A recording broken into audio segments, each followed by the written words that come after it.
Chika Minute po mga kapuso at ang maghahatid ng Buena Manong Showbiz Happenings ngayong unang araw ng 2024. Walang iba, kundi si Kapuso Morning Sunshine, Shaira Diaz.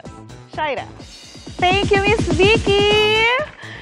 Good evening and Happy New Year mga kapuso! Kasi simula pa lang ng 2024 pero punong-puno na ng sweetness ang taon dahil sa holiday celebrations ng ilang sparkle couples.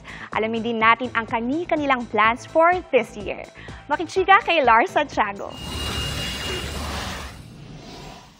Kanya-kanyang sharing ng kanilang Christmas celebration ng ilang kapuso couples na present sa birthday party ng anak ni Christopher Martin. Ang bagong bahay ni Barbie Forteza, venue ng celeb nila ni Jack Roberto. Napakasaya, napaka-merry at naipilit mag-celebrate ng Pasko sa bagong bahay. Congratulations! Thank you! Ang ganda ng bahay niya, Tito. Thank you, thank you. Doon kami na Christmas. Kay Yes. Noche Buena ako doon kasi kapitbahay lang kami. Sinagot niyo yung lechon. Nagawan din ang paraan ni na Mikey Quintos at Paul Salas na magkita. Sa own families din namin, Noche Buena, Christmas Eve, tapos the next day, 25, naki-Christmas naman ako sa family niya. My sister just moved to a new condo. Sabi nila, swerte po yun, di ba? Pag bagong lipat, doon mag-celebrate ng holidays. So, doon kami nag-celebrate ng Eve, tapos doon sa 25, Christmas Day, we had lunch with Paul's family.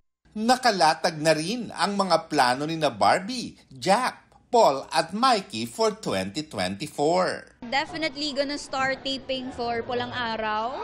Tututukan na namin yon, yung mga tap dance classes. Kailangan na namin pagbutihan. Sample nga. Oy.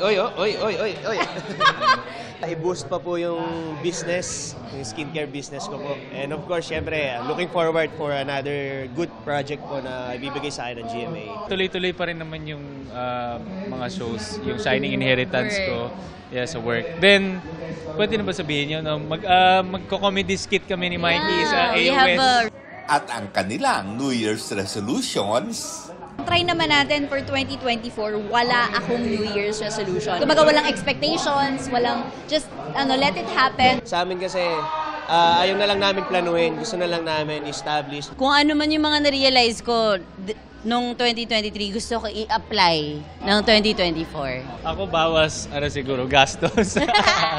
Lars Santiago, updated sa Showbiz Happening.